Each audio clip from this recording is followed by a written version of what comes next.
نبی کریم صلی الله علیه وسلم فرمایلی دي چې زما د سترګو یخوالی هغه الله په لمانځه کې یشته دی.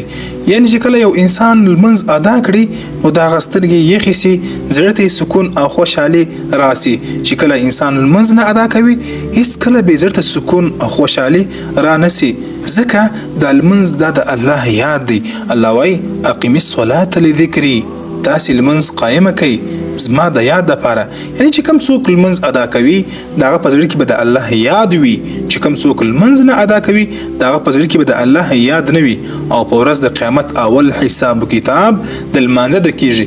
که چیرې په لمانځه کې حساب کتاب صحیح راغلی نو دا نور پاته حساب به هم الله در باندې اسانه کړي.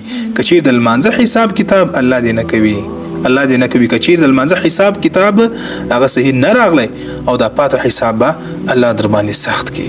لمونځ هغه د مؤمن یو داسې فریضه ده چې هیڅ حالت کې لمونځ ورته معاف نه دی.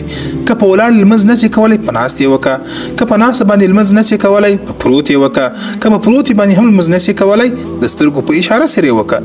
اوس د لمونځ په یو حالت کې هم معاف نه دی، لیکن دومره کورونه، دومره خلک، دومره زنانی چې هغه بالکل منځونه د سره کوي نه، هغه د خپل آخرت په باره کې وویریږي د الله څخه، د خپل قبر په باره کې دی وویریږي، د خپل ځنکندن په وخت کې دی وویریږي او د خپل اعمال په باره کې دی د الله څخه وویریږي.